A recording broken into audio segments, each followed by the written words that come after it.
Morning students, आप लोग कैसे हैं? आप लोगों की पढ़ाई लिखाई कैसे चल रही है? I am Rajesh Singh from IIT Dhanbad. बच्चों, पिछले क्लास में हम लोग बात किए थे इलेक्ट्रिकल सर्किट को सॉल्व करने के बारे में, इलेक्ट्रिकल पावर के बारे में। अब हम लोग इलेक्ट्रिकल इंस्ट्रूमेंट के बारे में बात करेंगे। तो इलेक्ट्रिकल इंस्ट्रूमेंट उन इंस्ट्रूमेंट को हम लोग कहते हैं जो इलेक्ट्रिकल सर्किट में डिफरेंट कंपोनेंट को मेजर करता है। जैसे करंट को मेजर करने के लिए हम लोग एमीटर यूज करते हैं, वोल्टेज को मेजर करने के लिए हम लोग वोल्ट मीटर यूज करते हैं। तो ठीक है, डिफरेंट हम लोग जो डिवाइस यूज करते हैं उनको देख लेते हैं एक बार। तो यहाँ पे देखिए, सबसे पहले एमीटर। तो एमीटर जो होता है ये करंट मेजर करने के काम आता है। वोल्ट मीटर जैसा नाम ही है, पोटेंशियल डिफरेंस या वोल्टेज मेजर करने के काम आता है। गैलेनोमीटर जो होता है ये ऐसी डिवाइस है जो एमीटर की तरह भी यूज होगा as well as voltmeter की तरह भी यूज होगा। तो हम लोग गैलेनोमीटर के बारे में पढ़ेंगे। फिर पोटेंशियोमीटर। पोटेंशियोमीटर जो होता है सेल का EMF मेजर करने के काम आता है as well as internal resistance measure करने के काम आता है। मीटर बीज रेजिस्टेंस मेजर करने के काम आता है। पोस्ट ऑफिस बॉक्स भी रेजिस्टेंस मेजर करने के काम आता है। अब 2-3 इंपॉर्टेंट बातें। जो पोटेंशियोमीटर है इससे हम लोग पोटेंशियल डिफरेंस एक्यूरेटली मेजर करते हैं, बट इससे मेजर करना डिफ़िकल्ट प्रोसेस होता है।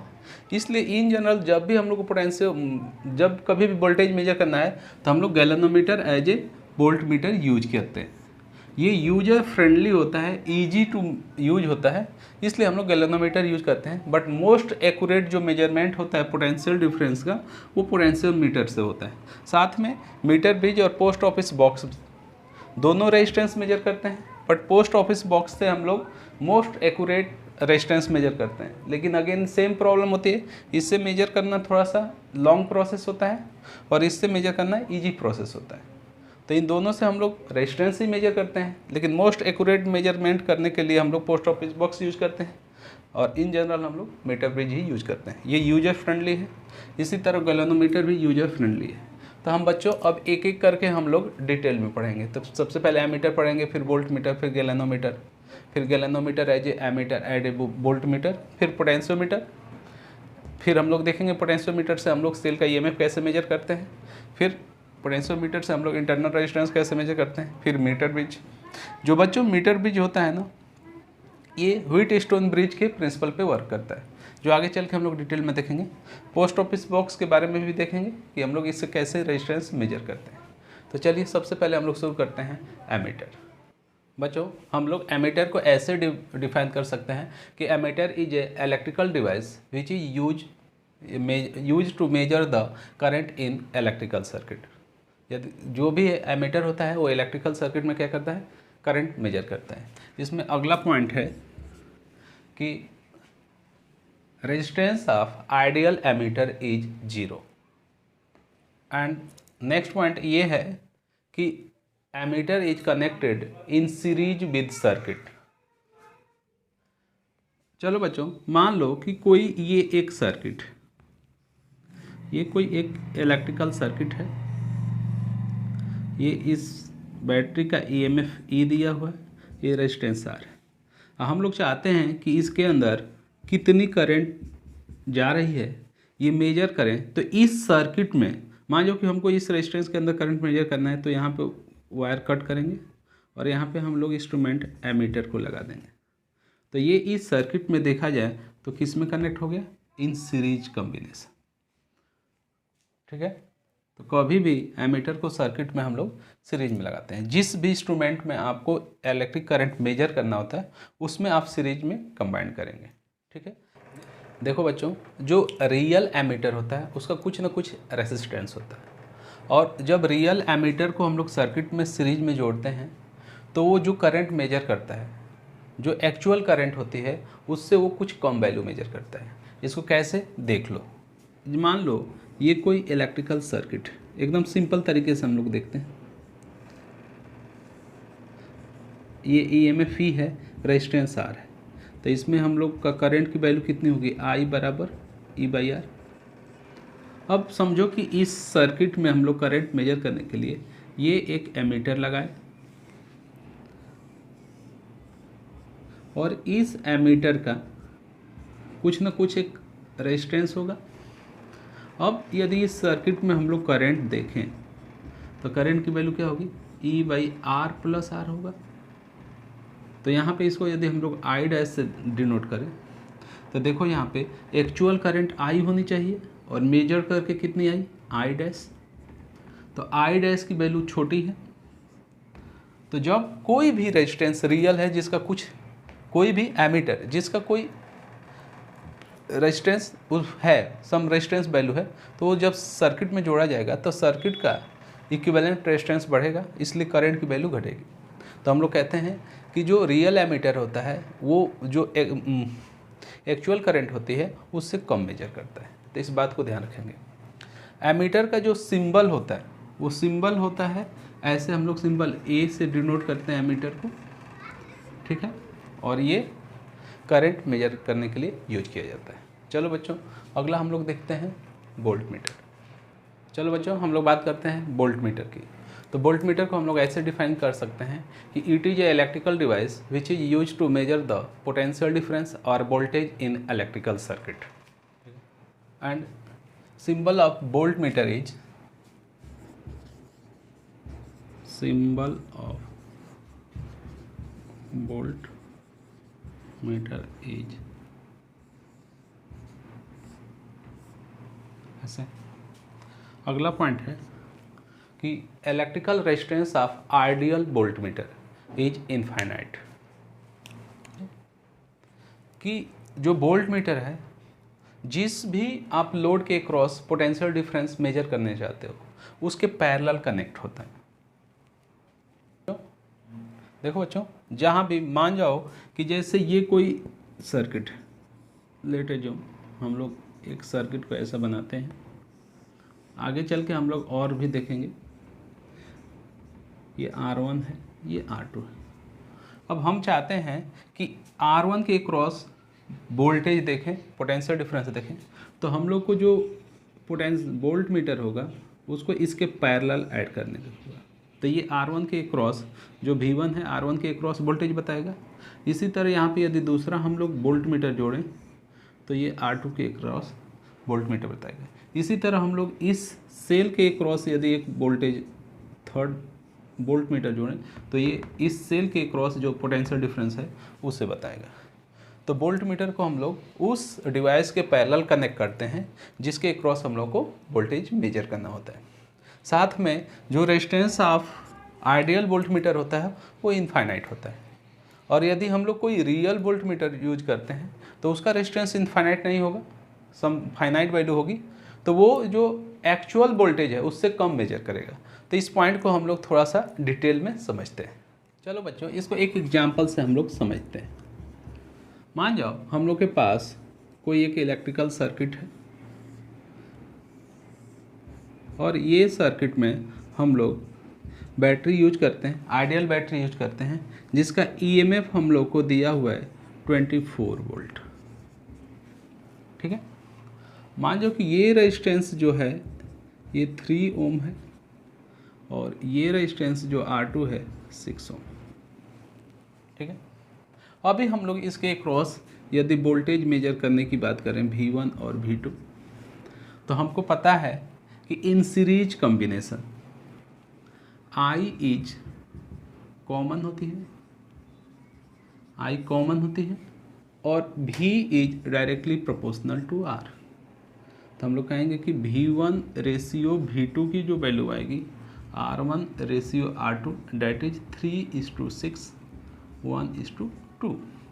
तो V1 की यदि हम लोग बात करें तो V1 is 1/1 + 2 into E that is equal to E/3। E की वैल्यू 24 है बाई 3 8 वोल्ट। इसी तरह हम लोग V2 की बात करें तो V2 is equal to 2/1 + 2 into E that is equal to 2E/3 that is 2 into 24/8 16 volt आया। ठीक है बच्चों, चलो अब यहाँ पे हम लोग थोड़ा सा चेंज करते हैं। सर्किट के अंदर यदि हम लोग ये चेंज करें कि इस लोड के क्रॉस एक हम लोग वोल्ट मीटर लगाएं और इस वोल्ट मीटर का जो रेजिस्टेंस दिया है डेट इज 6 ओम दिया हुआ है। समझिएगा, जब ये वोल्ट मीटर नहीं लगाए थे तो यहाँ पे V1 की वैल्यू जो आई थी वो 8 वोल्ट आई थी और V2 की वैल्यू कितनी आई थी 16 वोल्ट। अब हमने यहाँ पे एक वोल्ट मीटर यूज किया जिसको इसके क्रॉस हमको वोल्टेज मेजर करना था और इस वोल्ट मीटर का रेजिस्टेंस 6 ओम था।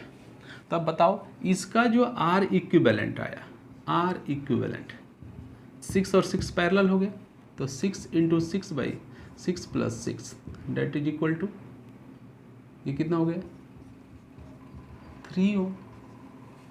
अब यहाँ और यहाँ रेजिस्टेंस जो यहाँ पे R1 तो 3 ओम है ही, यहाँ R2 का इक्विवेलेंट देखा जाए तो 3 ओम हो गया। तो बताओ अब हम लोग इन न्यू केस बोलेंगे या न्यू केस या बोलें कि with volt meter, with volt meter बताओ क्या होगा। V1 रेशियो V2 की जो वैल्यू होगी that is R1 ratio R2 dash that is V1 ratio V2 की वैल्यू 3:3 1 रेशियो 1 होगी। तो V1 बराबर 12 आएगा, V2 बराबर भी 12 आएगा। अब यहाँ पे समझो, जब हम लोग वोल्ट मीटर यूज किए तो V2 की वैल्यू 12 वोल्ट आई और जब हम लोग यूज नहीं कर रहे थे तो 16 वोल्ट आई। तो बताओ एक्चुअल यहाँ पे ये इंस्ट्रूमेंट हम यूज नहीं करते तो एक्चुअल वोल्टेज कितना होता 16 वोल्ट, लेकिन इंस्ट्रूमेंट यूज करने की वजह से अब कितना मेजर कर रहा है 12 वोल्ट। तो यही बात मैंने कहा कि यदि कोई रियल वोल्ट मीटर होगा जिसका फाइनाइट रेजिस्टेंस हो, आइडियल होगा तो उसका रेजिस्टेंस इनफाइनाइट होगा, यदि इनफाइनाइट होगा तो वो सेम वैल्यू मेजर करेगा, वो भी हम लोग अभी देखेंगे। तो ये फाइनाइट रेजिस्टेंस है, रियल वोल्ट मीटर है, इसके वजह से जो वोल्टेज मेजर होकर आया वो 12 वोल्ट आया, लेकिन एक्चुअल में यहाँ वोल्टेज कितना था 16 वोल्ट। तो ये बात हमेशा ध्यान रखेंगे। चलिए हम लोग दूसरा पॉइंट भी देख लेते हैं, इसको आपसे हम क्लियर करके आपसे बताते हैं। चलो बच्चों फिर से वही प्रीवियस केस हम लोग लेते हैं। 3 ओम 6 ओम 24 वोल्ट की बैटरी है, यहाँ पे V1 और यहाँ पे V2। तो ये हम लोग सॉल्व किए थे। तो ये पहले केस में कितना आया था, तो ये आया था 16 वोल्ट और ये आया था 8 वोल्ट। ठीक है, इतना तक हम लोग कर चुके हैं। अब अगले एग्जाम्पल में यदि हम लोग यहाँ पे यूज करें एक वोल्ट मीटर और वो आइडियल है, तो यदि ये वोल्ट मीटर है और ये आइडियल है तो इसका R की वैल्यू क्या होगी इनफाइनाइट होगी। अब R इनफाइनाइट होगा, ये R2 हो गया 6 ओम, R1 है 3 ओम। अब यहाँ पे देखो यदि इन दोनों का इक्विवेलेंट हम लोग निकालें, R equivalent equal to 1/R plus 1/R2। चलो 1/R इक्विवेलेंट की वैल्यू बात करें तो 1/इनफाइनाइट प्लस 1/6। तो R इक्विवेलेंट की वैल्यू 0 प्लस 1/6, तो R इक्विवेलेंट की वैल्यू कितना आया 6 ओम। तो देखो इसके पैरेलल में जब इनफाइनाइट रेजिस्टेंस का हम लोग वोल्ट मीटर यूज करेंगे तो R इक्विवेलेंट पे फ़र्क नहीं पड़ेगा। यदि R इक्विवेलेंट पे फ़र्क नहीं पड़ेगा तो V1 रेशियो V2 अगेन क्या होगा R1 रेशियो R2 ही हो जाएगा, 3:6 1:2। तो इससे जो अगेन जो V2 की वैल्यू निकल के आएगा डेट इज 2/3 इंटू E। तो 2/3 E की वैल्यू 24, E की वैल्यू 24। तो ये अगेन कितना नहीं हो गया 16 वोल्ट। तो ये बात को समझो, यदि हम लोग आइडियल एमीटर यूज करेंगे, आइडियल वोल्ट मीटर, एमीटर में बोल रहा हूँ, आइडियल वोल्ट मीटर यदि हम यूज करेंगे तो उसका रेजिस्टेंस क्या होगा इनफाइनाइट होगा। तो वो जितना वोल्टेज है जिस डिवाइस के क्रॉस हम लोग मेजर कर रहे हैं उतना ही मेजर करेगा, लेकिन ये आइडियल तो होता नहीं है भाई, कुछ ना कुछ उसका रेजिस्टेंस जो होगा वो फाइनाइट होगा। तो जब ये इसका वोल्ट मीटर का रेजिस्टेंस फाइनाइट होगा या इसको हम बोलें कि रियल वोल्ट मीटर से यूज करेंगे तो जितना पोटेंशियल डिफरेंस या जितना वोल्टेज होगा उससे थोड़ा सा वो वैल्यू कम मेजर करेगा। ठीक है, तो ये बात को आप लोग ध्यान रखेंगे। तो देखो एमीटर के केस में क्या क्या ध्यान रखना है। पहला बात, एमीटर करंट मेजर करने के लिए यूज किया जाता है। दूसरा पॉइंट, आइडियल एमीटर का रेजिस्टेंस 0 होता है। तीसरा चीज़, एमीटर को सर्किट में सीरीज में कनेक्ट किया जाता है। अगला पॉइंट, यदि एमीटर का रेजिस्टेंस कुछ वैल्यू है तो वो एक्चुअल करंट से थोड़ा सा करंट कम मेजर करेगा। क्लियर बात समझ में आ गया। अब यदि हम लोग वोल्ट मीटर की बात करें तो वोल्ट मीटर के केस में सबसे पहला बात कि ये सर्किट में पोटेंशियल डिफरेंस मेजर करने के काम आता है जिसको हम लोग वोल्टेज कहते हैं, इसलिए इसका नाम वोल्ट मीटर पड़ा है। दूसरा पॉइंट, आइडियल वोल्टमीटर का रेजिस्टेंस इनफाइनाइट होगा। ये जिस डिवाइस के क्रॉस आपको पोटेंशियल डिफरेंस मेजर करना होगा उसके पैरेलल ऐड करेंगे। यदि कोई वोल्टमीटर है और उसका फाइनाइट रेजिस्टेंस है तो एक्चुअल से कम पोटेंशियल डिफरेंस या वोल्टेज मेजर करेगा। इतना बात को आप लोग ध्यान रखेंगे। चलो बच्चों, अब हम लोग बात करते हैं गैल्वेनोमीटर के बारे में। तो गैल्वेनोमीटर को हम लोग ऐसे कह सकते हैं, galvanometer is a electrical device which is use as a ammeter as well as voltmeter. मतलब गैल्वेनोमीटर को हम लोग एमीटर की तरह भी यूज कर सकते हैं और वोल्टमीटर की तरह यूज करते हैं। सबसे पहले गैल्वेनोमीटर के बारे में हम लोग समझने की कोशिश करते हैं। गैल्वेनोमीटर के अंदर एक स्पाइरल स्प्रिंग होता है और इस स्प्रिंग में ये स्प्रिंग फिक्स होता है और इस स्प्रिंग के अंदर ऐसे समझो, ऐसे करके एक ये एक्सेल होता है, उसके ऊपर ये एक नीडल लगी होती है और जैसे इसको रोटेट करते हैं हम लोग तो ये जैसे एक्सेल है और इसके अंदर एक ये नीडल लगी है।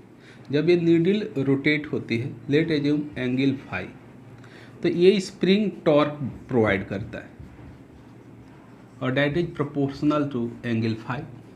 तो टॉर्क ड्यू टू स्प्रिंग की हम लोग यदि बात करें, इसको हम लोग सी और इस सी को हम लोग स्प्रिंग कांस्टेंट कहते हैं। साथ में जो एक्सेल की हम बात कर रहे थे, जो ये एक्सेल होता है, इस एक्सेल के ऊपर कॉइल लगा होता है। तो इस एक्सेल के ऊपर कॉइल होता है, उसको हम लोग इसमें नहीं शो कर सकते। बस समझो कि जैसे ये नीडल हो गई, ये एक्सेल हो गया, यहाँ पे लगा है, ऐसे रोटेट कर रहा है, इसमें कॉइल लगा हुआ है और इस कॉइल में मैग्नेटिक फील्ड के बीच में रखा जाता है। तो torque on coil due to magnetic field ये होता है बीना साइन थीटा। अब यहाँ पे समझेंगे, बी जो होता है ये मैग्नेटिक फील्ड होता है, मैग्नेटिक फील्ड होता है। आई है करंट इन कॉइल, एन है number of turns in coil, coil में कितने टर्न्स हैं, और थीटा है angle between B and area of coil, area vector of coil. और साथ में ए है cross sectional area of coil, या एरिया ऑफ कॉइल ही जनरल बोलते हैं। देखो बच्चों, हम लोग ऐसे रखते हैं कि थीटा की वैल्यू हमेशा 90 हो। इन जनरल थीटा जो होता है 90 होता है। अब जब कभी भी इस कॉइल से होकर करंट फ्लो करती है तो कॉइल के ऊपर जो टॉर्क लगता है बीना साइन थीटा लगता है, बीना साइन थीटा, और स्प्रिंग रोटेट होता है। तो अब जैसे दोनों बैलेंस होते हैं वहाँ पे नीडल जाके रुक जाती है। अब इसको ऐसे समझो कि ऐसे होता है,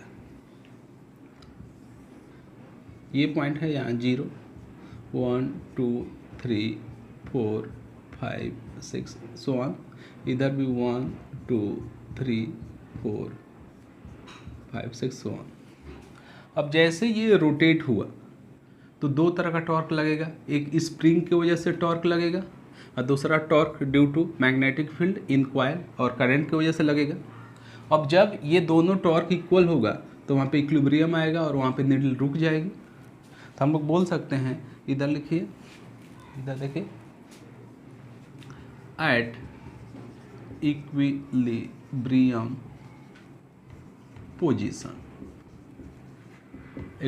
पोजीशन पे torque due to coil, torque in coil is equal to torque due to spring, और ये वैल्यू कितना होगा बीना साइन थीटा और ये सी फाई होगा।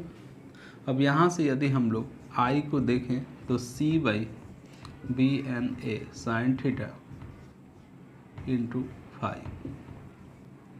अब यहाँ पे देखो, सी भी कॉन्स्टेंट, बी भी constant, N constant, area constant, और angle between area vector and magnetic field वो भी कॉन्स्टेंट होता है। तो यहाँ से हम लोग कहेंगे कि I is proportional to phi. इस बात को ध्यान रखेंगे कोई भी गैल्वेनोमीटर होगा तो उस गैल्वेनोमीटर के अंदर जितनी हम लोग करंट फ्लो करेंगे उतना ही वो रोटेट करेगा और उसी के बेसिस पे हम लोग यहाँ पे वैल्यू यहाँ पे कैलिब्रेट कर देते हैं। तो वो मान लो कि 1 एम्पियर हुआ तो यहाँ गया होगा तो वहाँ 1 कर दिए, 2 एम्पियर पे जहाँ गया ऐसे करके, तो I directly proportional to theta. अब बच्चों जैसे आप कभी भी गैल्वेनोमीटर देखोगे तो गैल्वेनोमीटर को आपको 2 बात दी जाएगी। देखो बच्चों, जब कभी भी आप गैल्वेनोमीटर लेके आओगे तो गैल्वेनोमीटर एक आपको बस एक सिंपल सा डिवाइस ऐसे दिखेगा, इसके अंदर ऐसे आपको लगा होगा, यहाँ पे 0 1 2 ऐसे रीडिंग लिखी हो गई होगी, ऐसे नीडल दिया रहेगा और यहाँ पे आपको 2 इनपुट दिए रहेंगे और इसके पीछे में देखोगे तो आपको 2 चीज़ लिखी जाएगी, कैपिटल जी और आई जी की वैल्यू दिया रहेगा। ये कैपिटल जी होता है रेसिस्टेंस ऑफ गैल्वेनोमीटर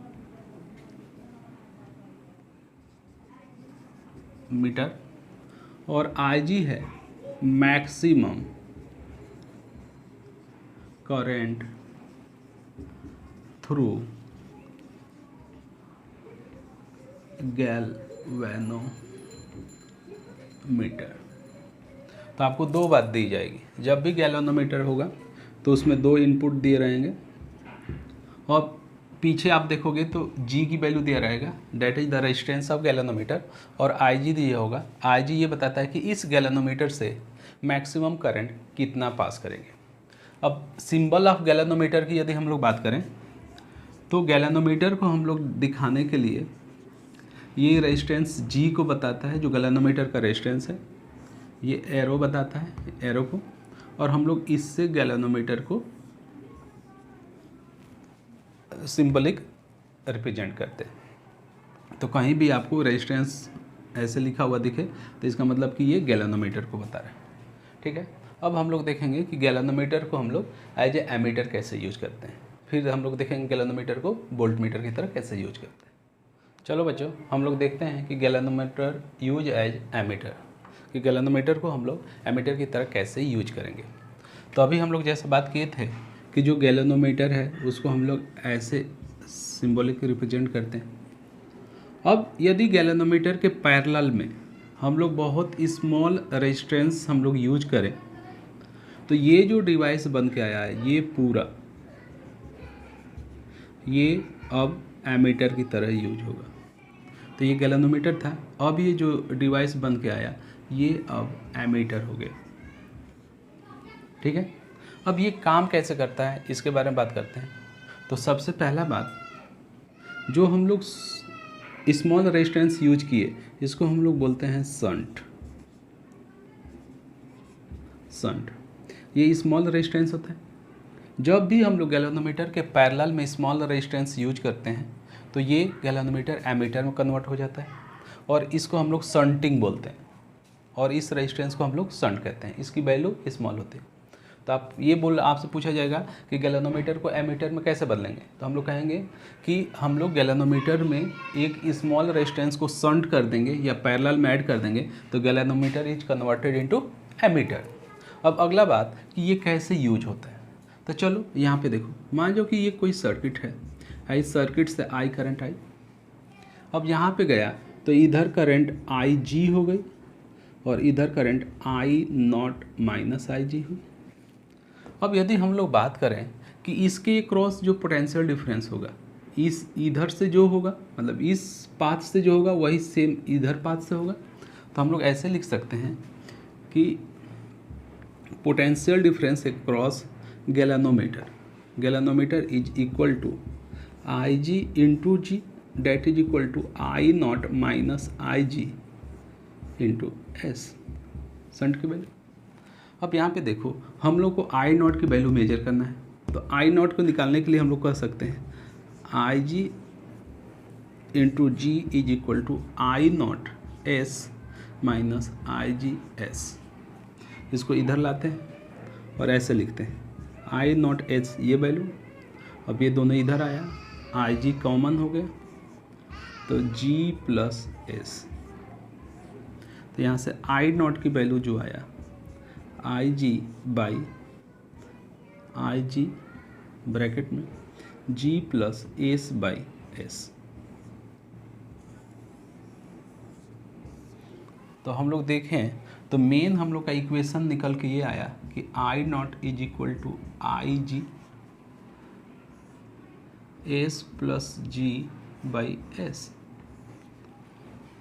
अच्छा, अब इसमें दो तीन बातें हम लोग कहेंगे कि मैक्सिमम करंट मेजर्ड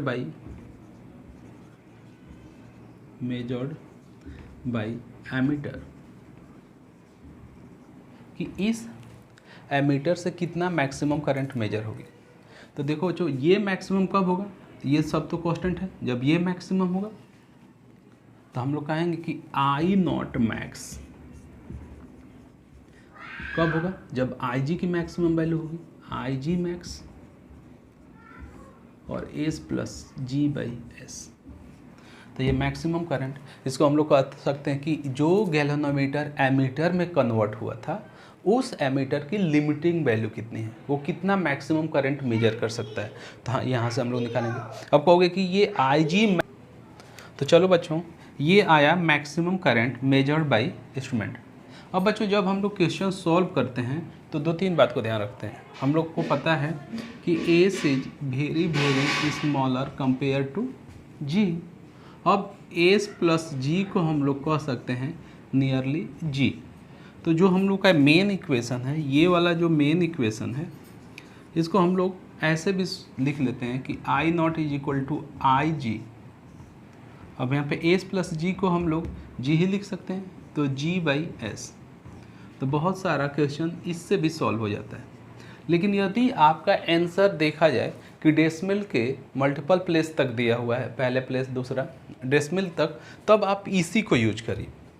और यदि नियरली वैल्यू दिया है तो ये यूज करिए। इस समय यदि बताओ अब आई नॉट की मैक्स वैल्यू कितना होगा, तो वो हम लोग को आई जी की मैक्स वैल्यू यूज करना होगा और जी बाई एस। तो समझ लीजिए आपको जब भी गैल्वेनोमीटर दिया जाएगा तो आपको जी और आई जी मैक्स की वैल्यू दी जाएगी कि कितनी करंट मैक्सिमम इससे पास करेगी, रेजिस्टेंस ऑफ गैल्वेनोमीटर दिया जाएगा। और इसको एमीटर में कन्वर्ट करने के लिए आपको एक वेरी स्मॉल रेजिस्टेंस इसके पैरेलल ऐड करना होगा और इसको हम लोग शंटिंग कहते हैं और इस स्मॉल रेजिस्टेंस को शंट कहते हैं। तो एक small resistance that is known as shunt is connected parallel to galvanometer, then it is converted into ammeter। अब चलो हम लोग इससे रिलेटेड एग्जाम्पल करते हैं। ये एक एग्जाम्पल है। इस एग्जाम्पल में कहा जा रहा है कि a galvanometer has 36 ohm resistance. If 4 ohm shunt is added to this, then the fraction of current that passing through galvanometer. देखो बच्चों, देखा जाए तो ये कहा जा रहा है कि ये कोई गैल्वेनोमीटर है और इस गैल्वेनोमीटर का जी वैल्यू 36 ओम दिया गया है और इससे शंटिंग की गई है, जो शंट की वैल्यू है 4 ओम है। अब इसमें कह रहा है कि यदि ये करंट आई नॉट है और इससे करंट आई जी पास करता है, आगे से इधर आई नॉट माइनस आई जी पास करेगा, तो हम लोग से जो पूछा जा रहा है आई जी डिवाइड बाई आई नॉट की वैल्यू कितनी होगी। ठीक है बच्चों। अब यदि हम लोग देखें तो हम कहेंगे कि इसके क्रॉस जो पोटेंशियल डिफरेंस होगा दोनों तरफ से सेम होगा। तो हम लोग कहेंगे कि I G into 36 is equal to I naught minus I G into 4। तो यहाँ से देखा जाए तो I G into 36 is equal to I naught into 4 minus I G into 4। ये इधर आएगा तो ये हो जाएगा 40 I G is equal to 4 I naught. तो देखो यहाँ से I G by I naught की वैल्यू क्या हो जाएगा, 4/40 डेट इज इक्वल टू 1/10। तो हम लोग का आंसर कौन सा सही होगा, सी। अब बच्चों बच्चे गलती क्या करते हैं, सब लोग देखें, बच्चे अक्सर करके यूज कर लेते हैं, यहाँ पे देख लो जो बच्चे गलत करते हैं वो लोग यूज करते हैं I naught equal to I G G by S. तो यहाँ से आएगा आई जी बाई आई नॉट की यदि बात करें हम लोग तो एस बाई जी, एस की वैल्यू कितना दिया है 4 और जी की वैल्यू 36, तो ये वैल्यू कितना आ गया, रुको, तो ये बच्चों 1/9। अब बच्चे समझेंगे कि कौन सा ऑप्शन सही होगा, बी। बट मैं जब आपको थ्योरी बता रहा था तो उसमें बोला कि एक्यूरेट तो ये होता है कि दोनों तरफ से आप करो। अब यहाँ पे देखो मैंने ऑप्शन देखा कि 1/10 भी दिया, 1/9 भी दिया है, तो यहाँ पे हम लोगों को वो यूज करना है जो मेन इक्वेशन है, जो एजम्पशन के बाद नहीं। तो जो बच्चे ये यूज करेंगे उनको लगेगा कि मैंने तो करेक्ट ही किया है, बट ऑप्शन कौन सा सही होगा, सी। तो ये बात को ध्यान रखेंगे कि आप ऑप्शन भी देख के जज करिए कि हमको कौन सा यूज करना है। चलो अगला एग्जाम्पल देखते हैं। चलो बच्चों ये अगला एक एग्जाम्पल दिया हुआ है। इस एग्जाम्पल के अंदर कहा जा रहा है कि a galvanometer of resistance 100 ohm gives full deflection for current 10⁻⁻5 ampere. ये IG की मैक्सिमम वैल्यू दिया है कि जब गैल्वेनोमीटर से 10⁻⁻5 एम्पियर मैक्सिमम करंट जाती है, जितना जाती है तो वो फुल डिफ्लेक्शन दे रहा है। फुल डिफ्लेक्शन कब देगा, जब मैक्सिमम करंट, और ये वैल्यू दिया हुआ है हम लोग को कैपिटल जी का। कह रहा है कि value of shunt required to convert it into ammeter of range. ये हम लोगों को इसका रेंज निकालना है, मतलब आई नॉट की मैक्सिमम वैल्यू दिया हुआ है। अब बच्चों हम लोग के पास ऑप्शन क्या था कि आई मतलब सोल्यूशन हम लोग देखें तो हम लोग यही पढ़े थे कि I G S plus G by S, और हम लोग एजम्पशन लिए थे तो इसको लिए थे कि I equal to I G G by S, और हम लोग बोले थे कि इसकी मैक्सिमम वैल्यू कब आएगी, तो आई जी की मैक्सिमम वैल्यू तभी होगी जब आई नॉट की मैक्सिमम वैल्यू तभी होगी जब आई जी की मैक्सिमम वैल्यू होगी। अब चलो हम लोग वैल्यू रख देते हैं। तो यदि हम लोग आई नॉट की मैक्सिमम वैल्यू देखें कितना दिया हुआ है तो 1 एम्पियर, आई जी की वैल्यू कितना दिया हुआ है तो 10⁻⁵, जी कितना दिया हुआ है तो 100, और एस हमको निकालना है। तो यहाँ से एस की वैल्यू देखा जाए तो 10⁻³ ओम आ गया। अब आप लोग के माइंड में आ रहा होगा कि सर आप ये यूज क्यों नहीं किए, आप ऐसा ही यूज क्यों किए। तो बच्चों उसके लिए ऑप्शन आप लोग देखो, ऑप्शन से आपको क्लियर हो जाएगा कि ओ हम लोग को कौन सा। अब बताओ आंसर कौन सा सही होगा, ठीक है। तो ये बात ध्यान रखें, आप इसको यूज करें या इसको, और देख लीजिए कि ऑप्शन से आपको ज़्यादा क्लियर हो जाएगा। अदरवाइज इससे ही हम लोग सॉल्व करते तो वो थोड़ा सा और वैल्यू इधर उधर आती, ऑप्शन तो मैच नहीं करता। चलो लिख लो इसको। चलो बच्चों ये एक अगला एग्जाम्पल है। इस एग्जाम्पल में बोला जा रहा है कि 20% of main current passing through the galvanometer, if the resistance of galvanometer G है तो रेजिस्टेंस ऑफ शंट बताना है। यदि बच्चों इसके सोल्यूशन की हम लोग बात करें तो देखो ये गैल्वेनोमीटर है और इसका जी वैल्यू कितना दिया है आपको, तो जी ही दिया हुआ है, और इसमें शंट हम लोग किए हैं तो ये एमीटर बन गया है। अब कह रहा कि जो भी करंट आ रहा है इसका 20% इससे पास हो रहा है, मतलब इधर करंट गई 0.2 आई नॉट, तो इधर करंट जाएगी 0.8 आई नॉट, 20% इधर जाएगी तो 80% इधर जाएगी। अब हम लोग फिर से बोलेंगे कि इसके क्रॉस जो पोटेंशियल डिफरेंस होगा, जो वोल्टेज होगा वही इसके क्रॉस होगा। तो यदि हम लोग इसको यूज करें तो 0.2 I naught into G is equal to 0.8 I naught shunt, तो आई नॉट कैंसिल हो गया। अब यहाँ से शंट की वैल्यू कितनी हो जाएगी तो 0.2 by 0.8 into capital G, it is equal to G/4। तो हम लोग का आंसर कौन सा हो जाएगा बच्चों, बी नंबर।